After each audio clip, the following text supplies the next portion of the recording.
Bien alors, peut-être Audrey, je vous propose de vous présenter directement. Tout à fait. Bonjour à tous.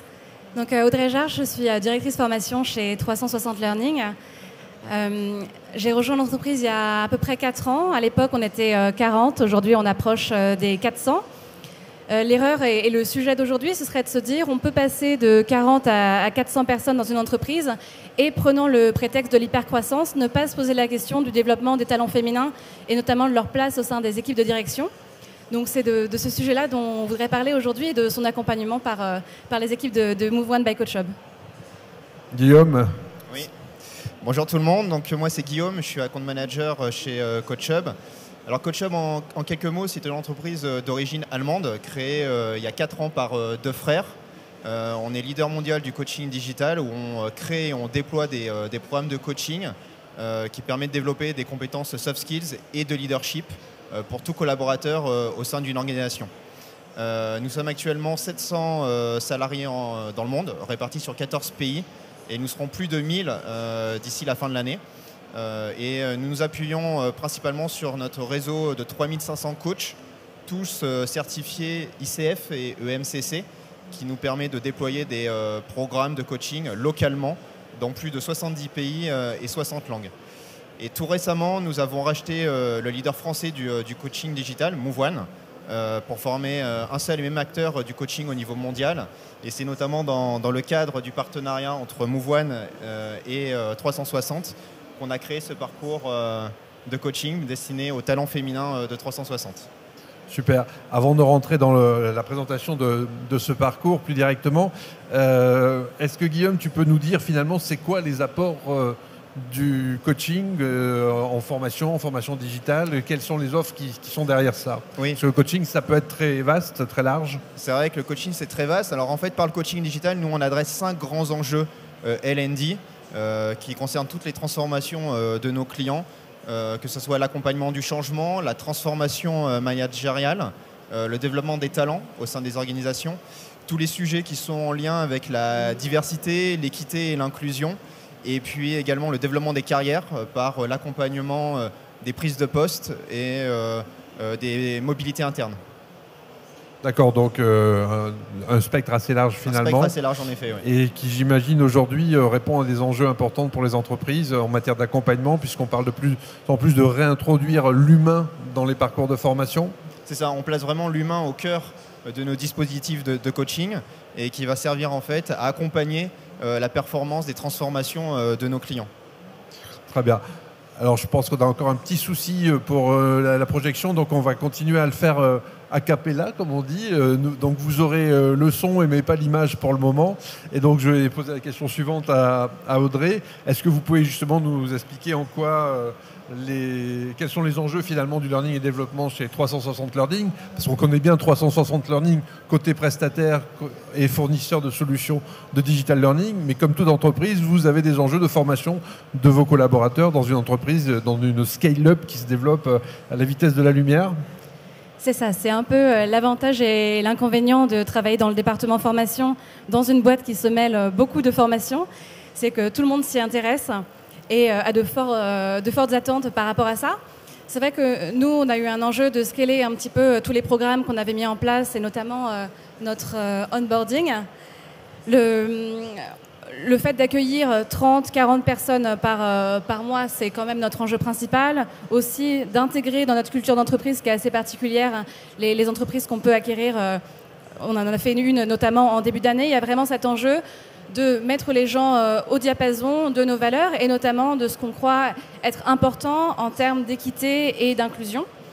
Là-dessus, ça fait 2 ans qu'on a lancé des groupes de travail qui sont gérés par les employés et qui créent des formations en collaborative learning, parce que c'est notre spécialité chez 360, sur ces sujets et notamment sur l'inclusion des femmes. Quand je suis arrivée chez 360, il y a 4 ans, dans les équipes de formation client, on avait seulement 30% de femmes dans l'entreprise parce qu'on s'était développé très rapidement, et sur les équipes commerciales et les équipes tech, il est vrai qu'il y a un pool de talents moins large dont choisir. C'est pour ça qu'on a mis une stratégie en place très active au niveau du recrutement, mais également au niveau de la formation ensuite et de la transparence sur tout ce qui était système de promotion et de formation. Pour vous citer quelques exemples de choses qui sont assez rapides à mettre en place et qui peuvent même être créées par les employés eux-mêmes, hein, comme ça a été fait, on a mis en place une formation contre les biais implicites qui s'applique tout à fait à la fois un manager qui va être en posture de faire une promotion, mais aussi à des personnes dans un processus de recrutement pour adapter un case study qui va être fait pour une femme ou pour un homme, par exemple. Donc cette partie favoritisme aussi, on a rendu toute notre grille de salaire transparente et on a un reporting qui est fait de façon trimestrielle sur finalement qui parmi les femmes et les hommes qui ont demandé une promotion l'obtient, et toujours avec une vocation de vraiment rationaliser ce qu'il y a derrière. Mais ce dont je voudrais parler aujourd'hui, c'est vraiment la valeur du signal. Le fait de mettre du coaching dans une entreprise, moi, par le passé, j'en avais plutôt entendu parler d'un point de vue, on va donner du coaching au leadership. Chez 360 Learning, on a fait le choix de ne pas donner de coaching au leadership, mais à des femmes qui ne sont pas forcément à des postes de direction aujourd'hui, mais qui pourraient l'être demain, et qui ont besoin de cette prise de conscience initiale et de ce travail sur elles-mêmes aussi pour définir leurs axes de développement et potentiellement leur potentiel de carrière chez 360. Donc on va parler de ça aujourd'hui avec notre partenariat avec Move One by Coach Hub. Ça a été assez intéressant de le tester sur une première promo et là on en a une deuxième qui est lancée. Mais ça a vraiment cet impact non seulement sur les femmes qui sont au centre du dispositif, qui peuvent sembler un nombre anecdotique, mais également sur leurs managers qui font ce travail de prise de conscience et sur les personnes en retour que ces personnes managent avec une attitude qui va être très différente et aussi une force d'attractivité de l'entreprise pour rester et se développer sur place.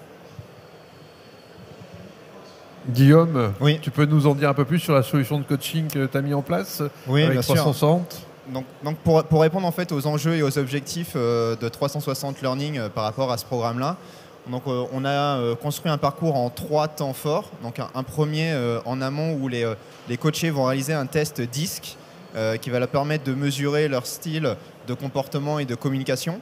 Et ça sera débriefé lors de la première séance de coaching avec leur coach. Également en amont, on a une réunion tripartite d'échange entre le coach, le coaché et son N+1 pour définir quels sont les objectifs du coaching et quels sont les axes de développement qui seront travaillés durant les séances. Ensuite, le deuxième temps, ça va être le parcours de coaching. Donc 8 séances d'une durée d'1 heure qui vont être étalées sur une période de 6 mois, donc en individuel, où là, les coachés vont venir travailler en profondeur les axes de développement qui ont été définis avec leur coach et leur manager.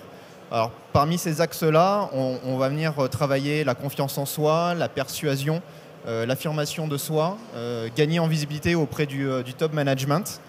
Et le dernier temps de ce parcours, c'est un temps d'évaluation, d'auto-évaluation des coachés sur leur progression, sur les axes de développement et les compétences qu'elles ont pu développer et qui est partagé dans une réunion tripartite, également aval, entre leur coach, coaché et N+1.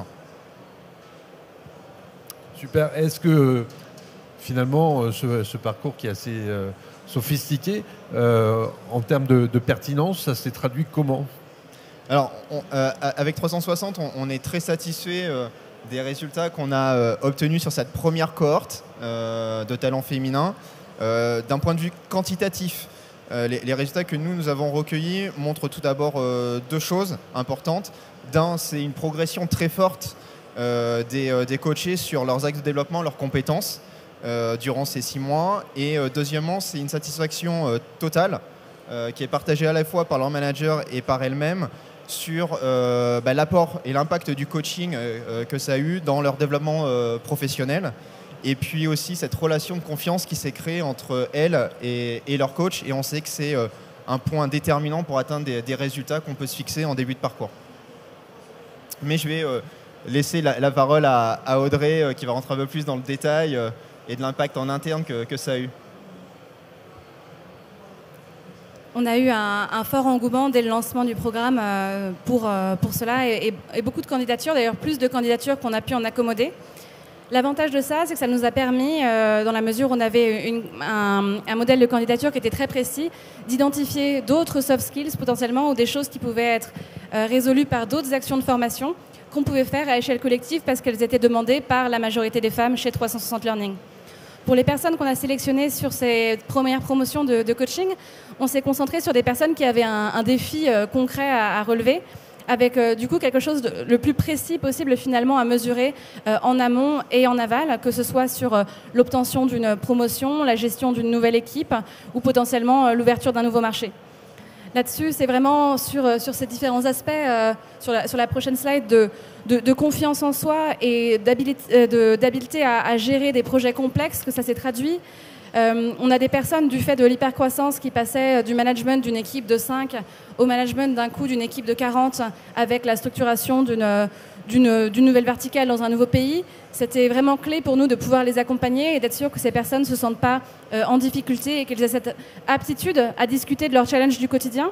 Dans une entreprise en hypercroissance, finalement, le fait de voir un coach quasiment toutes les 3 semaines, tous les mois, c'est le schéma qui avait été choisi. C'est hyper important pour avoir ce mécanisme un petit peu de responsabilité face à quelqu'un avec qui on peut prendre des engagements sur des actions qu'on va prendre, des axes de développement pour soi-même, mais aussi pour son équipe. Donc on a été très satisfait de la collaboration et si satisfait qu'on a lancé une deuxième promo. D'accord. Vous pouvez nous en dire un peu plus sur la suite alors du coup ? Oui, donc pour la deuxième promo, on a décidé, du fait de l'engouement autour des candidatures, de vraiment rationaliser au maximum nos critères de choix, justement autour de ces projets très précis que les personnes avaient à mener. On a aussi décidé de s'appuyer sur l'ancienneté, parce que c'est aussi un mécanisme finalement de rétention des employés quand la prochaine étape de croissance dans la carrière n'est pas tout à fait claire. Et enfin, ce qui était clé, et ce sur quoi on s'était mis d'accord dès le début, c'était d'avoir une véritable diversité des équipes qui sont représentées. C'est aussi l'occasion pour chaque cohorte qui est choisie en fait, d'échanger ensemble, des personnes qui autrement ne travailleraient pas en direct, des personnes du produit, du marketing, du support. Et c'était hyper important pour nous de créer cet effet de cohorte aussi, d'avoir ce mécanisme vis-à-vis du coach, mais aussi vis-à-vis des autres personnes qui font ce parcours un peu transformationnel en même temps. Donc la suite, c'est de voir comment se passe cette deuxième cohorte. On va le mesurer assez précisément avec les mêmes indicateurs que ceux qui ont été communiqués précédemment, mais aussi justement en s'appuyant sur ce passage de niveau avec lequel on a à peu près fait coïncider la timeline de la fin du coaching, voir quel impact ça a sur les discussions de performance et potentiellement des mobilités internes vers ces fameux postes de direction. Très bien, merci beaucoup. Y a-t-il des questions de la salle pour cette intervention ? Est-ce que vous utilisez déjà les solutions de coaching dans vos problématiques de formation ou c'est encore nouveau, si je puis dire ? Est-ce que on peut avoir donc le retour des participantes que vous donniez sur le plan qualitatif semble riche.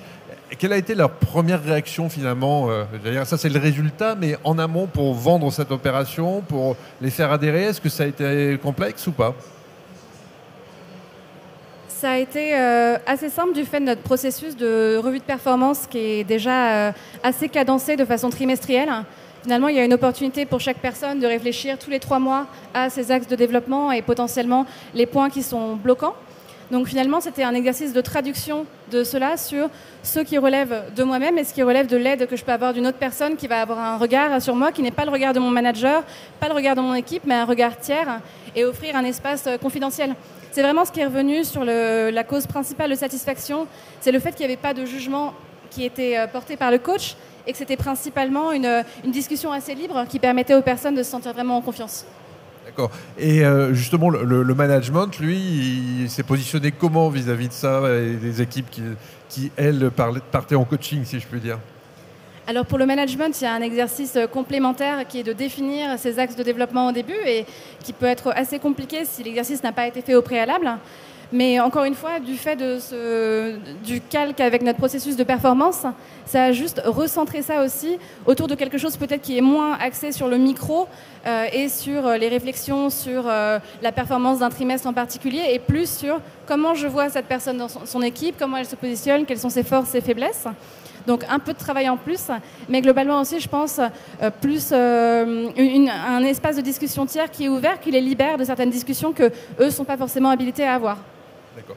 Et il y avait une espèce de débriefing de ces sessions de coaching entre le manager et la personne qui a suivi. Et ça a été suivi également, mesuré ? Oui, alors peut-être que Guillaume veut parler de la session tripartite qui a été mise en place, qui sert à faire en amont. Oui, en effet, c'est extrêmement important d'inclure les managers en amont et durant toute la durée du parcours pour pouvoir soutenir et accompagner ces femmes dans leur développement de compétences et d'avoir un focus également sur eux.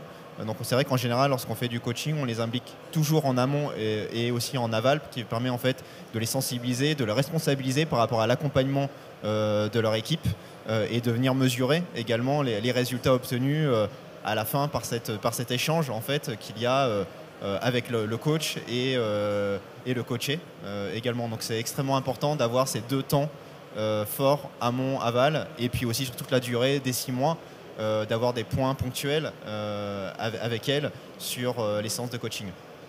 Et je pense que les équipes de 360 Learning sont plutôt, comme on dit, plutôt smart, plutôt pointues. Et donc, côté des coachs, ils n'avaient pas trop de pression par rapport à la qualité de ces équipes pour les faire monter en compétences. J'imagine que là aussi, vous devez avoir une exigence de sélection de vos propres coachs qui est assez élevée. Oui, on a en effet une exigence forte au niveau de nos coachs. Tous ont au moins 1000 heures d'animation de coaching. Ils ont également un parcours d'au moins 15 ans d'expérience professionnelle sur des postes de management ou de direction. Ils sont habitués à animer à distance et ils sont évalués à chaque fin de session de coaching par les coachés. Donc nous, on suit tous ces indicateurs-là de manière à délivrer des sessions de coaching premium à l'ensemble de nos clients. Donc en fait, l'exigence que pouvait avoir 360 Learning par rapport aux attentes de Move On by Coach Hub, on les applique pour tous nos clients également. Donc voilà. D'accord. Et cette dimension, outre le niveau des équipes chez 360 Learning, il y a aussi l'accoutumance, ou j'allais dire, ou la proximité avec la technologie. Donc du côté de vos coachs aussi, pas de droit à l'erreur sur la manipulation des plateformes de classe virtuelles, des outils numériques, maîtrise totale. Oui, maîtrise totale des outils numériques pour vos coachs aussi, une pression importante. Non, c'est vraiment un prérequis pour pouvoir intégrer notre réseau de coachs, d'avoir en effet animé et utilisé de manière quotidienne des outils digitaux. Bien sûr, c'est un prérequis. Audrey, est-ce que vous voulez rajouter un mot ? Oui, peut-être. Je pense que nous, on est très axé digital learning du fait de notre activité. C'est vrai que rajouter cette brique-là, finalement, qui relève plus de l'humain, elle était importante à ce stade de notre développement. On a une stratégie aujourd'hui, notamment, qui est 100% en télétravail. On a un bureau qui est plus un espace où on se retrouve, mais on ne se voit pas. Et le fait d'avoir justement mis en place ces actions-là, pour moi, ça relève évidemment de la formation, mais aussi purement en fait de notre équipe RH et de faire en sorte qu'il y ait ce sentiment d'inclusion à la fois pour les personnes qui bénéficient du coaching, mais les personnes pour qui, je le disais tout à l'heure, ça a valeur de signal, de voir que ce dans quoi l'entreprise investit, c'est ça. C'est pas forcément d'avoir un super outil de réalité virtuelle qui va nous permettre de faire ça. Nous, on n'est pas forcément sur des enjeux de sécurité, par exemple, au quotidien. On va plus être de la cybersécurité à la rigueur, mais pas sur le quotidien. Du coup, ce sur quoi on investit, c'est peut-être qu'est-ce qui va accompagner des personnes qui sont dans une situation assez compliquée, d'être pour la première fois à un poste de direction, tout en étant en télétravail, peut-être n'ayant jamais rencontré leurs équipes. Et donc, je pense que d'avoir une personne à qui elles peuvent se confier d'un point de vue professionnel, ça a été hyper important et je pense source au-delà d'un développement professionnel de bien-être. D'accord. Donc de fidélisation aussi. Voilà. Parfait. Est-ce qu'il y a des questions désormais de la salle ? Est-ce que... Ah oui, il y en a une là-bas. J'arrive.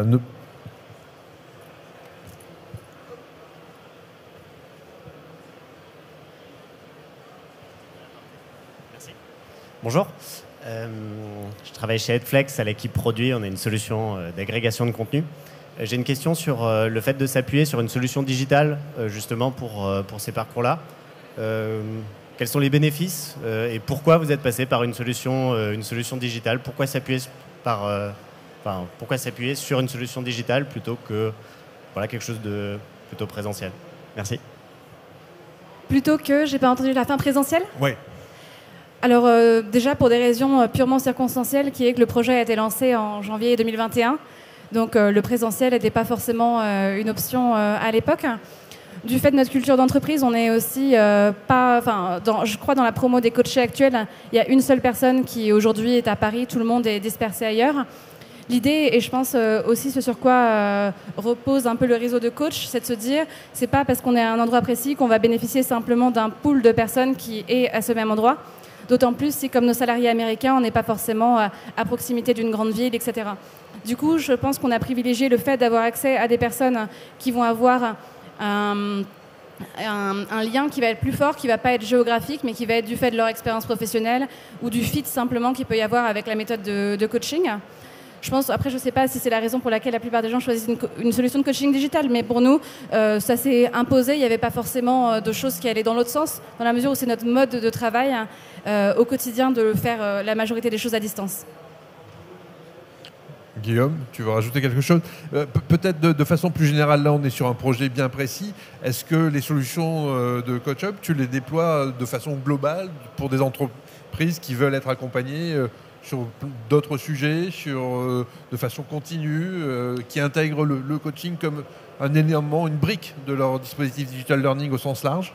Oui, en effet, on accompagne des clients sur des projets globaux, notamment en cas de transformation d'entreprise. Alors après, donc, c'est les différents enjeux que j'ai cités au tout début de la présentation, mais qui veulent déployer et homogénéiser également des pratiques, des postures, de l'ancrage de nouveaux référentiels de leadership aussi également en interne. Et dans ce cas-là, oui, en effet, par notre réseau de coachs au niveau mondial, mais surtout local, connaissance locale et de la langue d'animation, parce qu'on peut animer dans plus de 60 langues, ça permet en fait de répondre à des enjeux globaux d'entreprise par le coaching, et notamment le digital permet en fait cette flexibilité-là, cette modularité-là, et ça vient aussi en complément de programmes de formation déjà existants, déjà construits en fait dans les entreprises.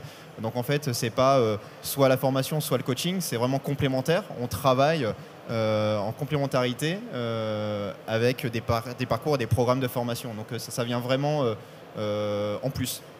Et peut-être une question pour compléter la remarque de notre ami Netflix tout à l'heure sur le fait d'être présent mais à distance. Est-ce que finalement le coaché ne se confie pas davantage que s'il était en présence physique du coach ? En tout cas, ce que nous, les études ont montré, c'est que la relation de confiance entre le coach et le coaché se faisait très très bien à distance. Donc on obtenait les mêmes résultats, que ce soit du présentiel ou en distanciel. Et en effet, cette alliance qui est clé dans le coaching, qui doit se créer dès le début, avec le digital, on y arrive très bien. Audrey, le mot de la fin ? Oui, ce sur quoi je voudrais rebondir, c'est que je pense que c'est important que la modalité ressemble aussi aux modalités du quotidien. Le fait de faire des mises en situation qui soient à distance pour ensuite, dans notre cas, faire ces choses-là à distance, avoir ces discussions difficiles aussi à distance, c'est important. Là, récemment, on parlait sur un tout autre sujet de mettre en place une formation de prise de parole en public. Je pense que pour des gens qui font des webinaires, ça ne va pas être la modalité. De la même façon, interagir avec son équipe à distance, c'est peut-être un skill en soi. Et en ce sens, je pense que c'est intéressant d'avoir ces exemples-là. Par ailleurs, l'espace de la maison, en effet, se prête peut-être plus aux confidences. Après, je pense que l'important, c'est surtout de trouver un coach qui corresponde à ses envies, ses possibilités de développement et quelqu'un en qui on croit. Au-delà de simplement la relation de coaching et de développement, il y a aussi le partage d'expérience qui peut être fait. Comme Guillaume disait, il y a 15 ans d'expérience en entreprise qui rentre aussi là-dedans. Donc, je pense que c'est là aussi que le fait de faire appel à une solution qui a un large panel de coachs est utile pour nous. C'est de rendre plus facile ce travail de sélection pour être sûr que chacun soit satisfait au fond. Super. Écoutez, merci à tous les deux pour ce témoignage fort intéressant. Je vous remercie. Merci. Je vous dis à bientôt. Bonne journée à vous.